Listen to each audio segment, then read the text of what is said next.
And now, we're doing it again. We're doing 5 more things that you should have already known about RuneScape 3, but maybe you didn't already know them, because I had to learn some of these myself too to be able to make this video. So, hopefully you all enjoy. If you do, please do leave a like. Do sub to the channel if you are new around here, but other than that, there's not really much else to say. Comment anything down below that you can think of that I can use in a future video, and I will use them if they do seem to fit. And of course, I will credit you as well, but otherwise, let's go. Before we get started, I just wanted to let you guys know that due to my ad revenue for some unknown reason on YouTube right now suddenly being cut by around about 70% since November, I have decided that it's time to make a Patreon page. Now, the reason I am doing this is because I will not be able to make content full time very soon if this doesn't get fixed soon. I've contacted Google, they don't give me any answers, so for now all I can do is ride it out and hope that it seems to get fixed. But of course, I would love to stay making content full time for you guys, so if you would like to support the channel that bit extra while I try and figure all of this out, there will be a link to the Patreon in the description, and of course any amount does help. I will be posting some RuneScape content that wouldn't normally have reached my main channel on there as well, so you guys get some extra stuff too, along with some other benefits as well. So if you are interested, please do take a look, as it genuinely would help out more than you can probably imagine. Sorry to interrupt, let's get back to the video. Okay, so for our first one, we are going to be here at Carapac getting hit a few times to get our health down a little bit low, but this is something that could help you out in a lot of PVM situations if you are someone who maybe gets yourself in a couple of sticky places and you need to eat your way out. Now, most people probably know that you can use a combo eat between like one bit of food and then a brew. So you can press F and then R on my keybinds right now, and I will do a jellyfish and I will drink a brew at the same time. Or you can do the exact same with like a rocktail and a brew, and you can combine things with brew. But did you know you can actually do this a 3-way? You can 3-tick eat this, and you can actually get a lot more healing than you would normally have expected to. So before we die here, if I press on my keyboard BRF right now, you're going to see I get 3 ticks of healing all in one go. You have to eat the solid food first, which is the rocktail, and then drink your brew, and then eat a jellyfish. You can do this as much as you want, as long as you have the food available, and it will go ahead and heal you up with 3 ticks straight away. This is a huge amount of healing to have in one go, as you can see, and so this can save you in a lot of situations if you do have this set up. So you think this is going to be useful for you? Take advantage of it, but like I say, it has to be solid food, so a fish like a rocktail or a shark, then your brew, and then a blubber jellyfish, and it's pretty freaking useful, but I personally don't use it in many situations, but I figured probably not too many people wouldn't know about this. Did you know about it? Let me know. Next up, we are going to be heading off to Anachronia. Now, I learned this on stream from people telling me, so I'm sure there's probably going to be some people that didn't know about this as well. But if you come over to this lectern over here, you can actually adjust the tick delay that is between each surge that you can do. Now, this is called a spam delay, and so it'll either allow you to, if we come here and attune movement, we can either allow us to not use surge as long, or escape as well, or we can make it so you can use it faster. Now, by default, I believe this is set to 2, so you'll be able to use this pretty much straight off with global cooldown again. But if you set this to 1, you can actually surge again before the global cooldown is ready. So if you're watching my thing, you can see if I spam it, I can surge pretty damn quickly before the global cooldown. But if I now go back and change this to 2, you'll notice that the global cooldown will more or less finish before I can use this again. So I will tune the movement.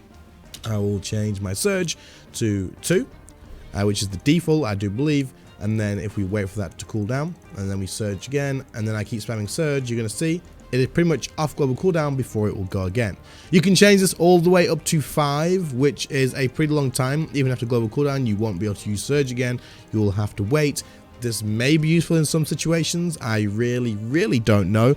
You'll have to let me know if there's any reason you would want to do this. But if you want to be able to surge quicker, then you can head over here and change the surge to 1, and it'll allow you to surge sooner than if you had it set to the default, which, like I say, pretty sure it's 2. Okay, so this next one probably wouldn't have actually made it into these videos because I thought it was too common knowledge, but I actually saw people discussing this at War's Retreat literally just right here, like a few days ago, and I was like, I'll put this in one of the videos because I thought this was common knowledge and maybe people didn't know about it, which is exactly what the video is about. So let me just go through my random tabs and find these. Now, these skilling dummies can be auto deployed, but did you know how it worked? Because they were talking about, they were like, it says auto deploy, but I don't get how it works. So I'm going to quickly explain. Now, skilling dummies only, I believe you can't do this with, I'm pretty certain you can't do this with combat ones. Because they use all large crates, and I do want these all for Slayer, so there's absolutely no problem with me doing this.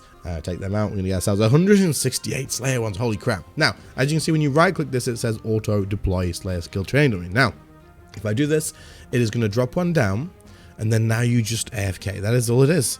Now, I think what the people were doing the other day is they were auto deploying it, and then they were clicking. So as soon as this Slayer dummy was dropped, they were then clicking the dummy, which will use the dummy. But now the auto deploy is cancelled. If you use any action whatsoever here, then the auto deploy will be cancelled. And they were stood there going, it's not working. I don't get why it's not working. What's going on? And it was because they were pressing auto deploy, then targeting the dummy, thinking it was to work. But just don't press anything. Right click, press auto deploy, don't press anything else. It's done. That's all you need to do. Now, I'm not going to be using any more of these because it's not double XP, and I will use these all in double XP. I'm pretty sure that's a lot of XP. I have no idea, but there we go. And it's pretty useful. You can AFK for a long time doing this, and as you can see, it's pretty damn good XP. The only reason this won't work is if somebody else in the little downtime between this and you deploying another one somehow comes along and places another dummy too close to you, and then it won't work. Now, like I say, we're going to just sack this one off. It doesn't matter. I'm pretty confident this doesn't work with combat ones. I will actually have a look, check for the dummies, get the combat training dummies. I'm pretty sure these do not have, no, they don't have an auto deploy on these, so there you go. Anyway, that's pretty useful in my opinion, and if you didn't know, well, now you know. Okay, so for this next one is at places like Telos and the Arglacial, where you have a streaking system that you can continue on the challenge. Now, of course, I've just started a brand new streak here, so we're not expecting any rares, but as you can see in my inventory, I do not have my luck ring. Now, the reason being for this is you don't actually need to use this for every single kill to actually roll on a thing. All of the loot is predetermined, so all of this loot before here, and if you had a way longer streak, all of the loot that you've had up until this point, if you continue challenge on here, when you go back to the actual bank, you can grab out your Luck of the Dwarves or your signet ring or whatever you're going to get, and you can go back and check your chest. Now, this means that anything that you've had in there, if the Luck of the Dwarves would have done anything from kill 1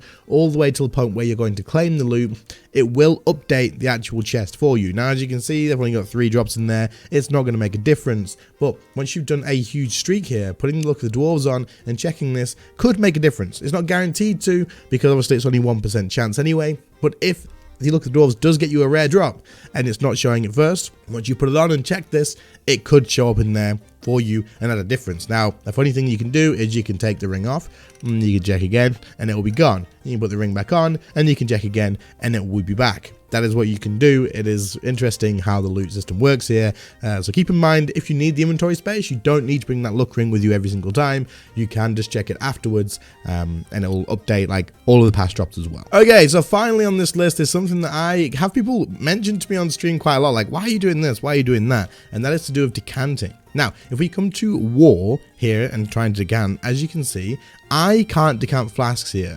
But I can convert flasks to vials, and I can combine jellyfish. This is important, keep this in mind. I cannot decant flasks here. That's because there's a quest requirement to decant flasks. But Jagex has actually added something where different locations allow different things. So while I can't actually decant my flasks at wars, if I go to the Max Guild or the Grand Exchange, I can get them decanted there into flasks without completing the quest. So if I come here and I press decant, I can decant flasks here, but I can't convert flasks to vials, and I can't convert vials to flasks. But at War's Retreat, we could convert flasks to vials. Let's go back and have a look. And this is the thing that I'm going to be saying. There are different things at all the different locations of decanting here. So obviously you can see, I can convert flasks to vials here. I can't do that at the Max Guild. But if I go to the Grand Exchange, you'll also find out that War is the only place that can actually decant or combine your blubber jellyfish for you as well. So if I come over to the Herblore guy down here, and we go all the way down, and we decant with him, you'll be able to see that I can decant flasks, I can convert flasks to vials, but I can't convert vials to flasks because that will be the quest requirements. I can't do this anywhere, the vials to flasks, but I can do the flask to vials here and at the max and at War's Retreat, but not at the max guild. So it's a bit all over the place. But you can decant flasks here as well. So if you are wondering, I want to decant my flasks, but I haven't done the quest, you can do it at the Grand Exchange or the max guild. And if you want to combine your jellyfish, the only place that you can do that I know of, there may be somewhere else in the game, but that I know of, and the most convenient place is at War here, and he will combine your jellyfish. If you didn't know that you can combine jellyfish, well, there's another one altogether for you guys, and now you do. Well, there you go. There is 5 more things, maybe even a few extra bonus ones added in there, like the jellyfish and stuff, that you should have known about RuneScape, but maybe you didn't. I had to learn a couple of things in here as well, so hopefully you guys have learned something too. If you know anything else, then let me know in the comments. I will use your comment as a screenshot on screen to actually share this with the next video too. And if you didn't know any of these, then let me know in the comments which ones you didn't know. Otherwise, guys, thank you all so much for watching. I really do appreciate it. Like I said, there is a new Patreon, so if you are interested in supporting the channel, while I get all this stuff sorted out, I don't know what the frick's going on, but we'll hopefully be able to figure it out. There is a link in the description, so thank you very much to anyone with the extra support. And other than that, channel members, your names have also been on screen throughout the outro. You guys already support the channel an absolute ton, and this helps out a freaking insane amount right now. So thank you. But otherwise, I'll catch you all in the next one. See you later, guys.